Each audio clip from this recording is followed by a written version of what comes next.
मानते हैं कि एलजी आपका है? बिल्कुल है, सेंटर के अंडर है, सेंटर सरकार हमारी है, तो एलजी उन्हीं के होम मिनिस्टर के अंडर आता है। तो इसका सीधे साधा मतलब ये है कि एलजी जो है भारतीय जनता पार्टी के इशारों पे ही नहीं, इशारों की बात नहीं है। मैं कहता हूँ कि एलजी सेंटर के अंदर, आप तो दावे के साथ कहते हैं कि एलजी हमारा है, सेंटर में सरकार हमारी है। सेंटर सरकार हमारी है, इस वक्त जो भी स्कीम चल रही है वो सेंटर की चल रही है, और एलजी भी तुम्हारा है। एलजी सेंटर के हिसाब से चलता है, सेंटर के अंडर है एलजी, तो सेंटर के हिसाब से भारतीय जनता पार्टी की आपने तो सीधे सीधे कह दिया। सेंटर में तो भारतीय जनता पार्टी है, तो भारतीय जनता की पार्टी के हिसाब से ही चलेगा। Former chief minister Ghulam Nabi Azad का दौरा जो मड़वा के अंदर हुआ, वार्ड 1 के अंदर हुआ, तो उसके चलते जो लोकल लीडर है खास करके और सियासी हलचल जो है वो काफी ज्यादा वहां पे देखने को मिली। और एक तरफ से जो इंद्रवाल कॉन्स्टिट्यूंसी की बात करें तो जगह जगह पे जो है गुलाम नबी आजाद दौरा करते हैं, विजिट करते हैं गांवों के अंदर।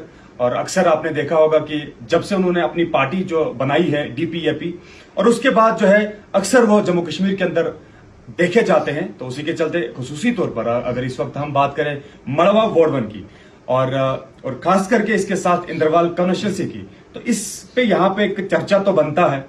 और हमारे साथ इस वक्त जो है बात करने के लिए मौजूद हैं बिलाल लोन, भारतीय जनता पार्टी के जो युवा लीडर भी हैं। तो इनसे ये चीज जानने की कोशिश करेंगे आखिरकार गुलाम नबी आजाद जो मड़वा वार्ड 1 के अंदर गए और लोगों ने अपना कीमती वक्त छोड़ के जो है वो उनको सुनने गए, और उनके जो फेस इंप्रेशन थे वो भी काफी अच्छे लगे, पॉजिटिव लगे, और पॉजिटिवली वो आगे गुलाम नबी आजाद को सुनने गए। हालांकि उनके साथ सरोड़ी साहब थे और तकरीबन पूरी टीम उनकी थी। तो बिलाल, क्या लगता है आपको कि जिस तरीके से गुलाम नबी आजाद मड़वा वार्ड 1 के अंदर गए और लोगों ने बढ़ चढ़ कर हिस्सा लिया और उनको सुनने के लिए आए? एक तरफ से तो आप लोकल लीडर वहां पे हो, और वही दूसरी तरफ से आप क्या लगता है आपको कि इससे कोई फर्क पड़ेगा कि नहीं पड़ेगा? देखिए वसीम भाई, आपका बहुत बहुत शुक्रिया। सबसे पहले वसीम भाई आपका बहुत बहुत शुक्रिया। देखिए, आपने आजाद साहब की बात की, ये मतलबी लोग हैं। आज जब इलेक्शनों का चर्चा चलने लगा तो ये लोग, इन लोगों को फिर से मड़वा वार्ड 1 की याद आने लगी। ये अपनी कुर्सी के पुजारी हैं, क्योंकि यही लोग सरकार में रहे हैं, यही लोग मड़वा वार्ड 1 जाकर वहां लोगों के साथ दुख दर्द बांट रहे हैं कि भाई इनको अफसोस हो रहा है कि मड़वा में टेलीकम्युनिकेशन नहीं है, मड़वा में रोड्स नहीं है, मड़वा में एजुकेशन सिस्टम ठीक नहीं है, मड़वा में हॉस्टल नहीं है, मड़वा में डॉक्टर्स नहीं है। मुझे हंसी आती है इनकी बातें सुनकर, क्योंकि यही लोग सेंटर में रहे हैं, यही लोग बड़े बड़े ओहदों पर रहे हैं, यही लोग सरकार में रहे हैं 70 सालों में, और यही लोग आज मड़वा में जाकर बोलते हैं, लोगों को बेवकूफ बनाने की कोशिश कर रहे हैं कि भाई मड़वा में कुछ नहीं है। जबकि आज बीजेपी के दौर में मड़वा चमक रहा है, मड़वा बदल रहा है, मड़वा में रोड्स भी अच्छे बन रहे हैं, मड़वा में टेलीकम्युनिकेशन का सिस्टम भी चल रहा है। अगर दिन में 10 बार न सही, कम से कम दिन में तो 2 बार हम अपने घर वालों से रब्ता कर सकते हैं। जबकि इनके दौर में हम लेटर लिखते हैं घर वालों को, तब भी वो लेटर 1-1, 2-2 मंथ के बाद हमारे मड़वा या वार्ड 1 पहुंचते थे। तब भी घर वालों को नहीं पता था कि हमारे लड़के कहाँ हैं, हमारे बच्चे कहाँ हैं। जो लड़के यहाँ किश्तवाड़ में एजुकेशन हासिल करते थे, उन लड़कों को 1-1, 2-2 महीने के बाद अपने घर वालों से रब्ता होता था, चिट्ठियों के जरिए से। दो ही साल हुए वहां पे टेलीकम्युनिकेशन वहां पे पहुंचे। और आपने एक सवाल तो खड़ा किया यहाँ पे कि वो जो गुलाम नबी आजाद जो है वो हुकूमत में रहे हैं 70 सालों से, उनका राज चलता आ रहा है, और वक्त पे जो है उन्होंने मड़वा वार्ड उनको देखा भी है। लेकिन सब कुछ पता होने के बावजूद भी मेरा आपसे फिर से वही सवाल रहेगा, अपना कीमती वक्त छोड़ के वहां के लोग जो है, जो मुकामी वहां के हैं, उन्होंने जो है बढ़ चढ़कर हिस्सा लिया। गुलाम नबी आजाद साहब, यहाँ तो नया लीडर कोई होता तो जिसको देखने के लिए जाते, तो क्या सोच लेके, आपको क्या लगता है, क्योंकि आप तो उनके साथ क्लोज हो बहुत, अपने जो मड़वा वार्ड 1 के लोग हैं, आप तो बहुत क्लोज होंगे आपस में वहां पे, और क्या लगता है आपको किस सोच विचार के साथ भाई वो सुनने के लिए, कीमती वक्त छोड़ के वो सुनने के लिए वहां पे गए? इंसानियत है, हम हर किसी को वेलकम करते हैं, लेकिन तो यही वेलकम आखिर में धोखा देना है। इसका मतलब नहीं है कि हम कह सकते हैं कि यही जिसे आप वेलकम कहते हैं, 200-250-300 लोग टोटल थे जो हमने वीडियोस में दिखा। 200-250-300 लोग टोटल थे। लेकिन हमारी एक ऐसे वहाँ के लोग बड़े इंसानियती लोग हैं, उनको वो लोगों को वेलकम करते हैं, इंसानियत के नाते वहाँ लोग वहाँ गए। वरन लोगों को पता है कि ये वही आजाद साहब है जो सेंटर में 30-40 साल रहकर कुछ नहीं कर पाया मड़वा के लिए। जो बातें उसने वहाँ कही है वो अगर पार्लियामेंट में कही होती, वो अगर राज्यसभा में कही होती तो कम से कम मड़वा का कुछ भला होता। लेकिन उसको पता है कि अब फिर से इलेक्शन आने वाले हैं, फिर से इन लोगों को बेवकूफ बनाना है। लेकिन मड़वा के लोग इस बार बेवकूफ नहीं बनेंगे। वहाँ के लोग समझदार है, वहाँ के इस वक्त जो भी यूथ है वो पढ़ी लिखी यूथ है। उनको पता है जब 40 सालों में आजाद साहब ने सेंटर में रहकर कुछ नहीं किया है मड़वा के लिए, तो अब ये फिर से अगर इनको हम वोट करेंगे तो फिर क्या करेंगे। और मैं आपको आज दावे के साथ कहता हूं, जिस तरीके से हमने सिजाद अहमद किचलू साहब को किश्तवाड़ से हराया था सुनील शर्मा जी की क़यादत में, जिस तरीके से सुनील शर्मा जी ने उसको मड़वा वर्डवन के वोटों से हराया है, और मैं आज चैलेंज करता हूं सरोड़ी साहब को, उसी तरीके से हम इंद्रपाल से भी मड़वा वर्डवन के वोटों से ही हराएंगे। ये मैं आज चैलेंज करता हूं आपके माध्यम से सरोड़ी साहब। जिस सियासत की आप बात करते हैं, जिस रास्ते पे डीपीएपी चली, जिस रास्ते पे पीडीपी चलेगी, जिस रास्ते पे एनसी या बाकी पार्टीज चलेंगी, सियासत करने का जो रास्ता है उसी रास्ते से तो आप भी गुजर रहे हैं। तो क्या आपके बॉसेस को, आपके लीडर्स को जब वो विजिट करेंगे तब उसे क्या कहलाएंगे? देखिए तब क्या करेंगे? क्या वो सियासत नहीं होगी? देखिए, क्या वो वक्त पे लोगों के पास जाना नहीं होगा? देखिए हमारा क्या भारतीय जनता पार्टी के लीडर, पास क्या भारतीय जनता पार्टी के लीडर मड़वा के अंदर ही होते हैं? देखिए हमारा जो लोगों के पास जाना होगा, हम डेवलपमेंट के लिहाज से जाएंगे। हमने मड़वा के लिए क्या किया हम वो रखेंगे, वो मुद्दे रखेंगे लोगों के सामने।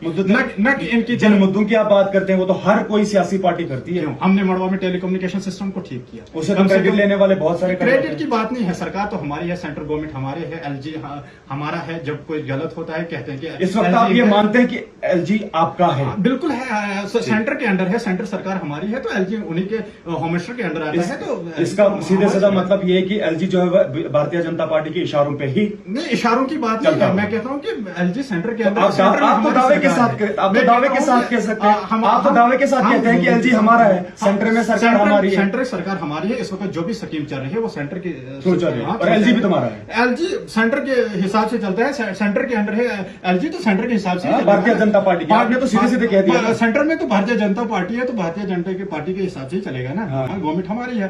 तो मेरा कहने का ये मतलब कि हम लोगों के बीच जाएंगे, हम बताएंगे कि हमने अपने 4-5 सालों में क्या आप किया। जो जाएंगे वो सच होगा, बाकी जो जाएंगे तो उनका क्या है? देखिए आजाद साहब ने आज तक क्या किया मड़वा? मैं आजाद साहब की सिर्फ बात नहीं करूंगा, सरोड़ी साहब जो जितने भी सियासी लीडर हैं, चाहे वो बड़े बड़े कद्दावर लीडर या जो सेंटर में रहे हो या फिर कहीं स्टेट लेवल पे रहे हो, तो वो तो मड़वा जाते हैं, और सबको तो मड़वा की कंडीशन पता है। जब इलेक्शन होता है तो तब आते हैं। इनको पता है कि मड़वा के लोग अब बेवकूफ बनने वाले नहीं है, लेकिन अब बेवकूफ बनाने की कोशिश करें। आप देखिए ये क्या मुद्दे लेकर मड़वा के लोगों को वोट लेना चाहते हैं। ये मैंने एक वीडियो देखा, सरोड़ी साहब का एक वीडियो वायरल हुआ है फेसबुक पे, कि वो कसम देकर अब लोगों को वोट लेना चाहते हैं। जबकि यही लोग, आप आजाद साहब ने कुछ दिन पहले जो स्टेटमेंट दी है कि मुसलमान 15,000 पहले के इनका वजूद है, जबकि वो लोग उसको मजम्मत करते हैं, सारे मुसलमान खिलाफ है उस बात से। तो वही मड़वा में जाकर कुरान खुदा रसूल की कसम दे करके वहां से लोगों को वोट लेना चाहते हैं। जबकि अगर इनको ताड़ है तो ये डेवलपमेंट के लिहाज से वोट लेना, ये बताइए ना वहां के लोगों को कि मैंने छात्रों में वो स्कूल अपग्रेड किया, मैंने छात्रों में वो रोड बनाया। आप देखिए छात्रों की हालत क्या है। और मैं आपको बताऊंगा कि सरोड़ी साहब इस वक्त छात्रों से जीत करने आएंगे, इंदरवाल कानून से हम उसको हरा लेंगे, और वो भी मड़वा वर्डवन के वोटों से हराएंगे। इस बात को आप नोट कर लीजिए। आप जब अपने गाँव में फिर से वापस जाएंगे, बहसते जो आप लोकल है वहां पे, तो आप किस तरीके से लोगों को मोटिवेट करेंगे, और कौन सा एजेंडा ऐसा होगा जो लोगों के सामने जाएंगे और उनको बताएंगे कि इस एजेंडे पे आप वोट दीजिए? देखिए वसीम भाई, मड़वा वर्डवन के लोग इस वक्त समझदार लोग हैं, उनको समझदार है, हम समझदार हैं, लोग समझदार हैं उनको, तो उसी समझदारी से वो तो आजाद साहब के पास भी आए, गुलाम नबी आजाद के सामने भी आए और अपना कीमती वक्त तोड़ के सामने आ गए। लोग तो टोटल थे, उससे ज्यादा तो नहीं थे। मड़वा में 13,000 वोट है। ठीक, अब 14,000 वोटों में 250 तो लोग वहां पे थे, उसमें से तो 150 बच्चे ही थे। इसका मतलब 150 तो फिर वोटर थे। वो क्या कर पाए? उनको पता है कि मड़वा वर्डवन के लिए कौन सी पार्टी इस वक्त काम कर रही है। भाजपा के अलावा मड़वा वर्डवन के लोगों को चारा ही नहीं है कि किसी और को आगे लाएं। भाजपा के अलावा हाँ बिल्कुल, क्योंकि हमने काम किया है। हमने वहाँ के रोड जो इंटरनल रोड है मैग्नोमाइज हमने किए हैं, हमने जियो टावर्स लगाए हैं, हाँ हमने इस वक्त वहाँ पे हॉस्टल बनाया है, वहाँ पे कॉलेज की बिल्डिंग बन रही है। कहाँ गए आप ये चीजें, मतलब कितने एफर्ट्स लगाए आपने हॉस्पिटल बनाने में, ब्लैक टॉपिंग करने में? कहाँ 2014 में हमारी सरकार आई तो 2014 से ही तो ये काम हो रहे हैं मड़वा में। आपने कितने एफर्ट्स लगाए? हमारे तो एफर्ट है, हम ही तो सरकार में तो एफर्ट्स किसके हैं हमारे। यहाँ पे तो सवाल फिर ये भी बनता है कि जो डीडीसी आपके शेख जफर हैं वहां पे, तो वो तो कहते हैं कि हमने किया, आप कहते हैं कि हमने किया, हमारी सरकार है, वो तो इलेक्टेड है मड़वा में, वो तो इलेक्टेड रिप्रेजेंटेटिव है। डीडीसी इलेक्शन तो हमने करवाई ना, ये तो खुद हमारा प्रोडक्ट। सरकार कल को सरकार और कोई होगी तो सरकार तो चलानी है। देखिए काम तो कौन कर रहा है, सरकार करती है ना, डीडीसी मेंबर भी उस सरकार का एक हिस्सा है। ठीक, इसका मतलब काम सरकार कर रही है, सरकार बीजेपी की है, सेंट्रल गवर्नमेंट बीजेपी की है, सरकार काम कर रही है, न कि एक डीडीसी काउंसलर या अच्छा वो लोग कुछ नहीं करते हैं फिर? वो सरकार के हिस्से हैं, हिस्सा तो सरकार के हिस्से, सरकार का काम कर रही है, सरकार का हिस्सा है या ना है, तो इसका आपके कहने का क्या मतलब है कि डायरेक्ट सरकार ही कर रही है? या फिर एग्जैक्ट है, और कौन डायरेक्ट सरकार ही कर रही है, या फिर ये जो चुने गए नुमाइंदे हैं, जो चुने हैं, इलेक्टेड हैं, जो लोगों ने आगे भेजे हैं, वो कुछ नहीं कर रहे? काम तो सरकार करे। डीडीसी का काम क्या है? डीडीसी काम का है, डीडीसी का काम है। तो आपकी सरकार फिर इनको आगे क्यों लाती है? हमारी अगर डायरेक्ट सरकार काम कर रही है तो डीडीसी का रोल क्या है? हमारी सरकार डीडीसी के इलेक्शन किए क्यों?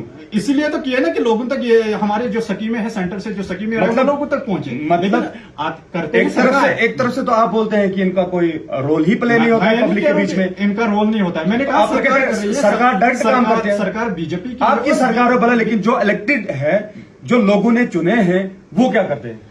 वो तो सरकार है ना, वो तो काम कर रहे हैं। लोगों जो सरकार की जो भी जो स्कीमें है वो लोगों तक पहुंच। चलिए इस बात को छोड़ के हम आखिर में आपसे ये जानना चाहेंगे, भारतीय जनता पार्टी इस बार किन मुद्दों को लेकर लोगों के पास जाएगी वोट मांगने? डेवलपमेंत के मुद्दे पे जाएगी। कौन कौन से जो भी डेवलपमेंट काम, अगर मैं मड़वा वर्डवन की बात करूंगा तो मड़वा वर्डवन की तरफ कौन देखता था? 70 सालों में तो हमें नेशनल कॉन्फ्रेंस से अभी तो गुलाम नबी आजाद साहब देखिए आए, गुलाम नबी आजाद देखिए तो आए, खुद सरकार में रहे हैं। आप तो कहते हैं कोई 40 साल में सेंटर में रहे, तब क्या किया मड़वा के लिए? जो बातें उसने कल मड़वा में की है, तो वो तो अगर राज्यसभा में या पार्लियामेंट में की होते तो कम से कम जो हमें रोड की कटाई भी खुद करनी पड़े, हमें ये टेलीकम्युनिकेशन यानी टावर्स भी खुद लगानी पड़े, उनको सिग्नल भी खुद लानी पड़े। अगर इन्होंने खाली टावर्स वहां लगाए होते, सिग्नल हमने लाए होते, हमें 4G का भी खुद सोचना पड़ा, 5G का भी खुद सोचना पड़ा। तो इन्होंने किया क्या? इन्होंने मड़वा को खाली वोट बैंक के लिए रखा था। ठीक, इन्होंने किया ही नहीं कुछ। अब मड़वा जाके वहां लोगों को बेवकूफ बनाने की कोशिश हो रही है, लेकिन वहां से भी फेल हो रहे हैं। इस बार भारतीय जनता पार्टी अब अलग तरीके की सियासत करेगी, अलग तरीके की सियासत नहीं, ये आपका कहने का मतलब? अलग तरीके की नहीं, डेवलपमेंट के लिहाज से हम सियासत करेंगे। डेवलपमेंट जो हमने काम किया है, हम उन मुद्दों पे जाकर लोगों के पास जाकर वोट मांगेंगे।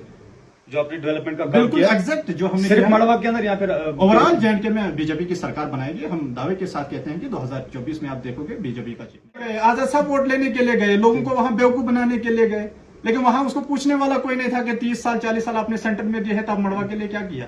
तो 2-2.5 लोग जो उसके सामने, 2-2.5 नहीं, टोटल 300 लोग वहां पे मौजूद थे। आपने वोट किया था वहां? बिल्कुल, जो वीडियो में दिखा तो कितने थे? 200 लोग थे। 200 लोग में कोई एक बोलने वाला नहीं था?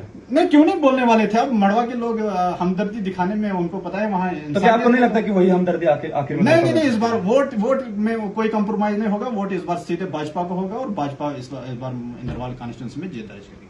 चलिए, बहुत बहुत शुक्रिया। इसे हाल ही में Ghulam Nabi Azad former chief minister जो है, उनका जब दौरा मड़वा वार्डन के अंदर हुआ तो कुछ लोकल लीडर जो है वो कहीं ना कहीं उनका रुख जो है बदलता हुआ नजर आ रहा है। तो उसी के चलते आज आपने यहाँ पे पूरी कन्वर्सेशन सुनी होगी, जिस तरीके से बिलाल लोन ने यह कहा कि कुल 250 लोग वहां पे थे और बोलने वाला वहां पे कोई नहीं था। लेकिन आगे जाके हम ये जरूर ऑब्जर्व करेंगे, नोट करेंगे और देखेंगे कि इस वीडियो को हाईलाइट करने के बाद कमेंट बॉक्स में किस तरीके के कमेंट आते हैं, वो तो आप तक ही होगा और पब्लिक किस तरीके से रिएक्ट करती है वो देखने वाली बात जरूर रहेगी।